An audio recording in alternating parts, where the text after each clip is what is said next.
It's a pleasure to introduce Bob Hetzel.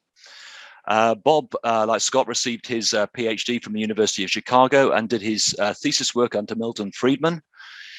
He joined the research department at the Federal Reserve Bank of Richmond in 1975, where he worked for over 40 years as senior economist and research advisor, where, amongst other things, he provided advice to the bank president for his participation in the FOMC meetings. And Bob is a renowned expert on the history of the Federal Reserve and monetary policy, and has two recent books, both published by Cambridge University Press, The Monetary Policy of the Federal Reserve, A History from 2008, and The Great Recession, Market Failure or Policy Failure from 2012. He also has a third book coming soon on a new history of the monetary policy of the Federal Reserve System, and that's forthcoming in 2022, so look out for that. The title of Bob's paper is New Keynesianism in Central Banking, Friend or Foe? So another great title. And Bob, over to you. Like Scott, you have 25 minutes. Great. So can you all hear me? Yes. Can you hear me? Okay, good. So first of all, I want to thank Tim and Juan for arranging this webinar. At least in the United States, the Fed pretty much dominates the narrative, and that narrative is a Keynesian narrative. And the Fed's going to restore an inclusive, low rate of unemployment, the way the labor market was before the pandemic hit. And so what's not to like? Well, maybe inflation is not to like. We really need the kind of monetarist Keynesian debate we had in the 1970s, and we're not getting it. Thank you, Tim and Juan, for doing what you can do, but we really need a lot more of these webinars. So the question is, well, if we need this debate, where are the academics? Where's the economics profession? They seem to be AWOL. Now, the big tent model in economics now is the new Keynesian model, and economists are busy estimating these models. But when you look at the results, these models just seem to hang out there in never land. It's very hard to understand what the relevance is for central banking. So my topic today, and it's a complicated topic, is how can we use models in the monetary policy process? We need them. How do we incorporate them? Now, as I said, it's a complicated subject. So I'm going to start by attempting an overview, kind of a summary.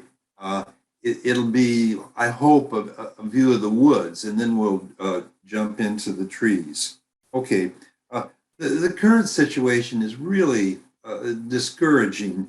The profession, the economics profession, seems to be no closer to a consensus over fundamental issues in macroeconomics than it was in the 1970s. There are two major issues in monetary economics. One issue is the instability or stability of the private economy. Are recessions an inherent characteristic of a market capitalist economy?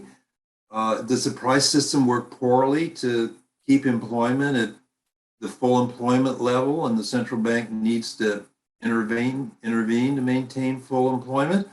Or alternatively, from the Keynesian view, the monetarist view is that recessions occur because of interference of the central bank with the price system, which causes destabilizing monetary emissions and absorptions. Okay, the second fundamental issue is, what's the nature of inflation? Is it a monetary or a non-monetary phenomenon? The Fed thinks it's a non-monetary phenomenon. That is, it controls inflation by controlling the amount of slack in the economy, and in terms of their models, by controlling the unemployment rate relative to a benchmark called the NAIRU. The alternative monetarist view is that the control of inflation requires procedures that provide for monetary control, not necessarily directly, but at least indirectly by focusing on some nominal magnitude, perhaps like what Scott says, nominal GDP targeting. Okay, now to address these fundamental issues in monetary economics, what's the origin of recessions and what's the nature of inflation, you really need a model. Okay, but we got a problem.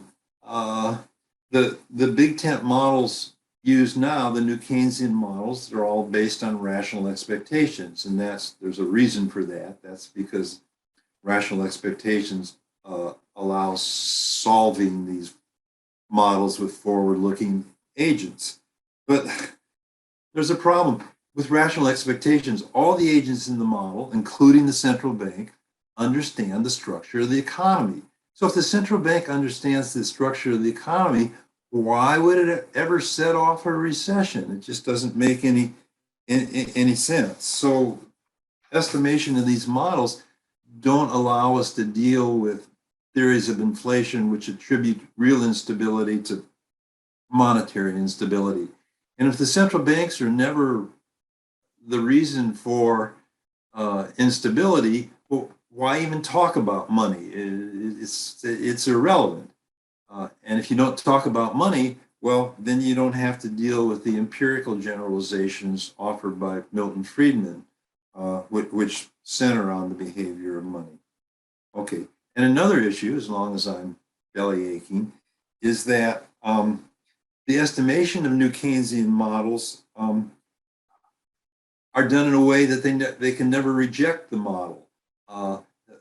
The models, when estimated, always fit the data. That's the way they're estimated. Each sector has its own shock, and the estimation comes up with some configuration of shocks that explains the data.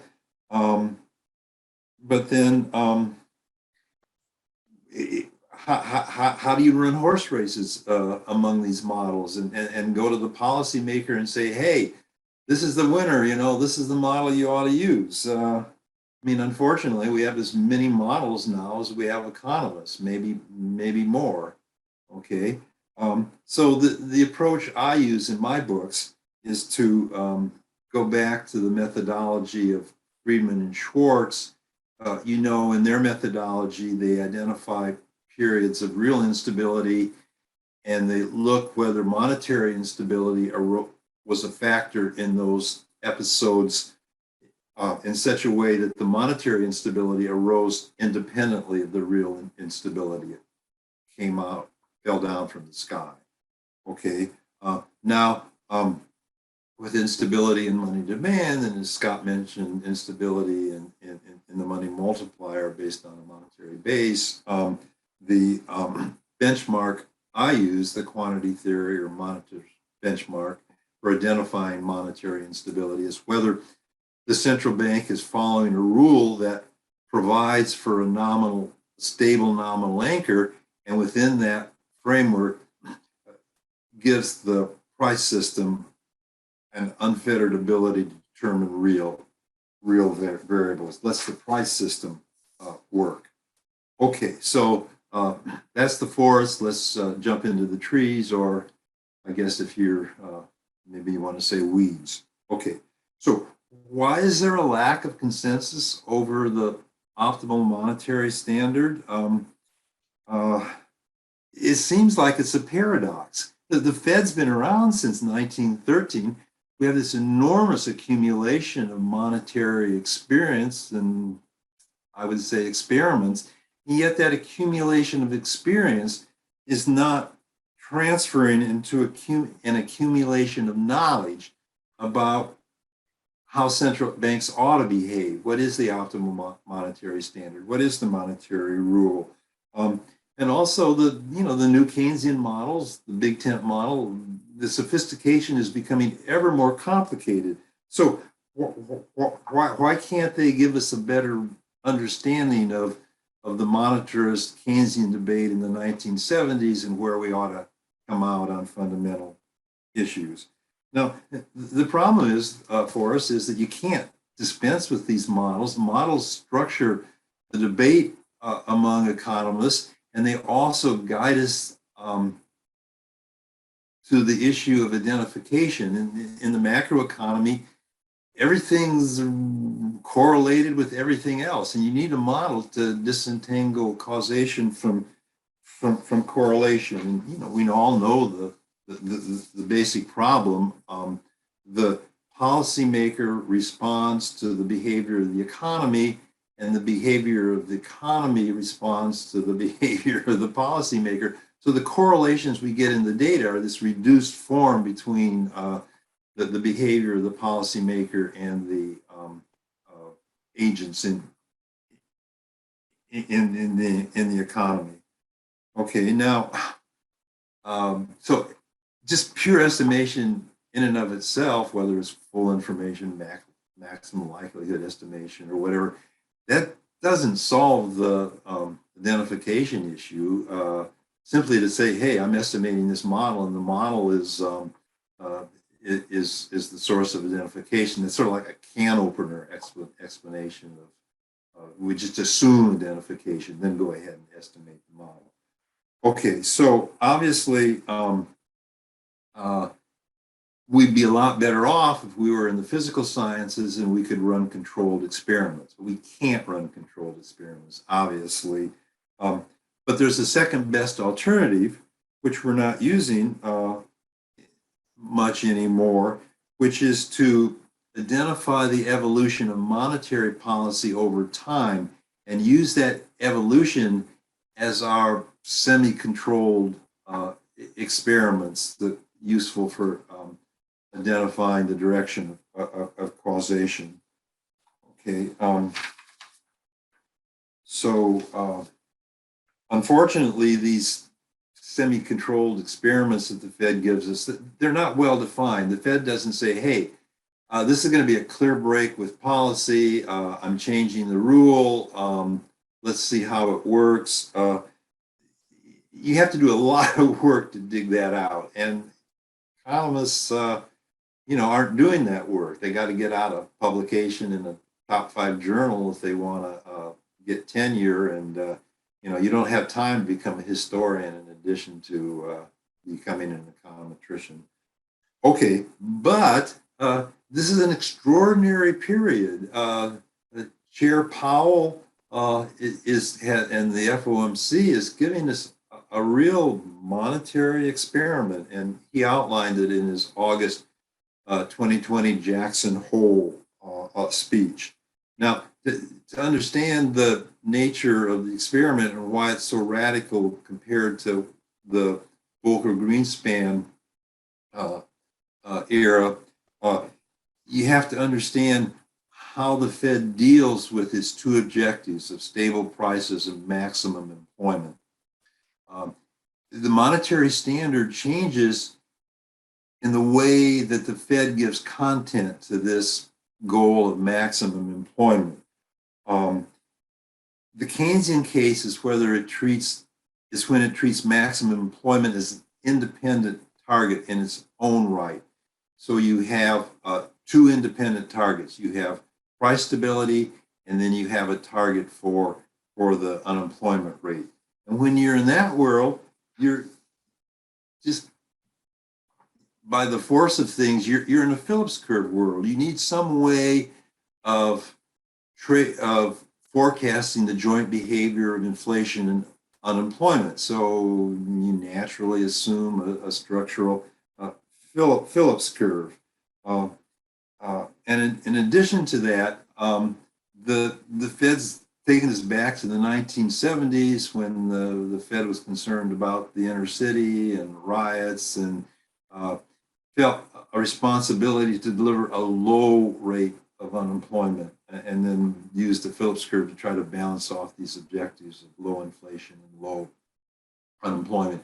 Now we have a goal for inclusive unemployment. We need an unemployment rate and a labor force participation rate such that we have full employment in disadvantaged communities. Okay, so that's a lot like the 1970s. Okay, So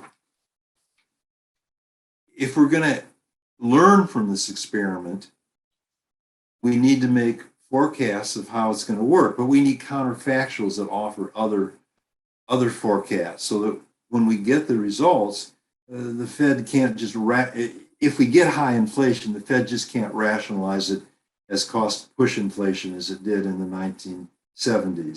So I'm a quantity theorist, a monetarist, and so I need a model that operates as a foil, as a counter to the Fed's Keynesian view of the world now. So I need a quantity theory, but I need it in terms of the kinds of models that economists are using now, the new Keynesian model.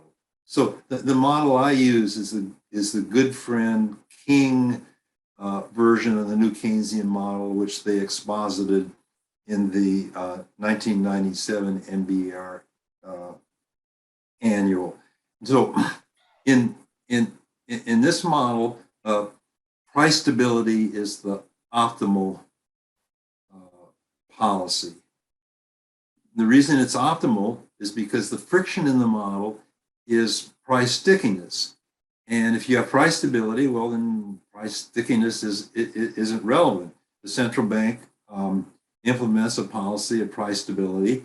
And then with that concentration on price stability, the implication, it's a radical implication, is that the determination of real variables like employment and real output is turned over to the operation of the unfettered operation of the price system. Is turned over to the real business cycle core of the economy.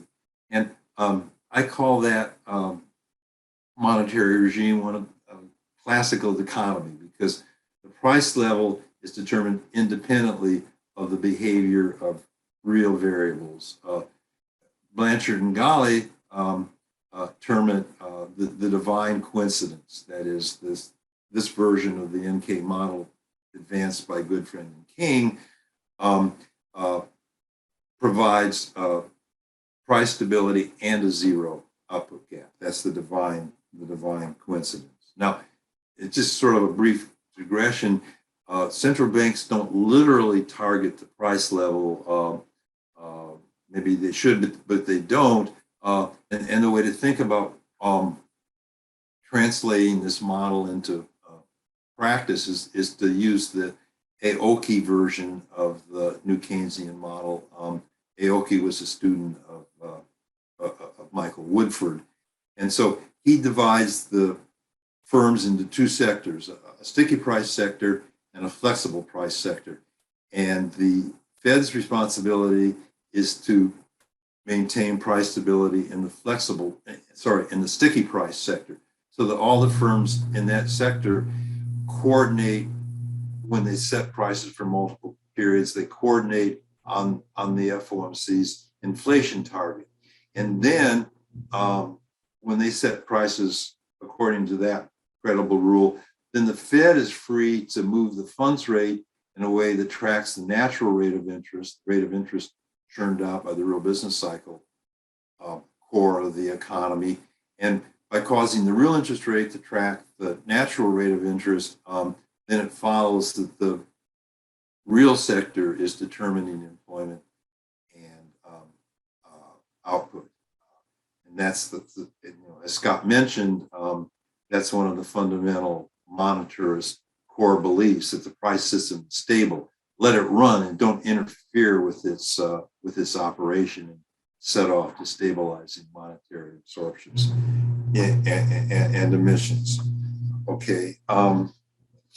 Now, we can start with the good friend King model and modify it by the Aoki version of sticky price and flexible price sectors.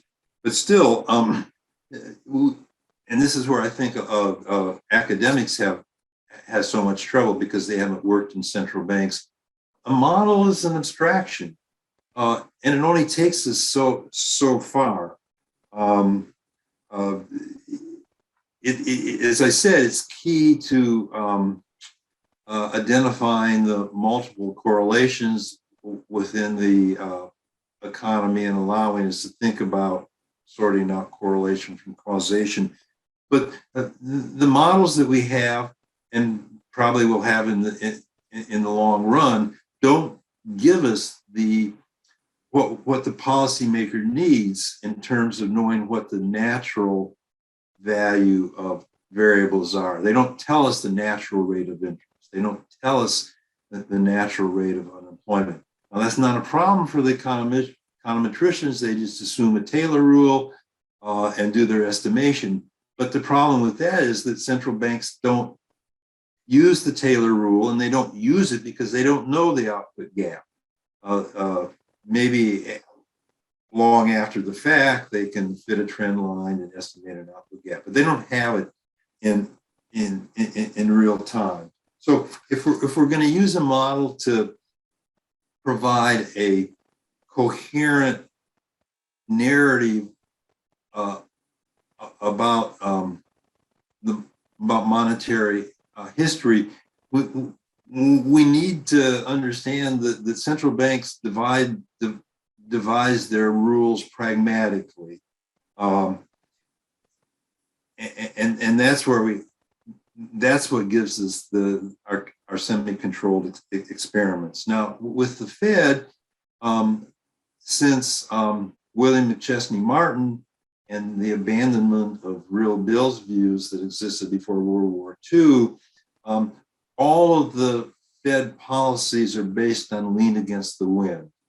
The fundamental, I think, truth to reality of lean against the wind is that if the economy is growing faster than potential, if rates of resource utilization are declining, then the real rate of interest is below the natural rate of interest. And the Fed then moves the funds rate up from its prevailing value. That's a search procedure for causing the real rate of interest to track the natural rate of interest and letting the price system do its thing.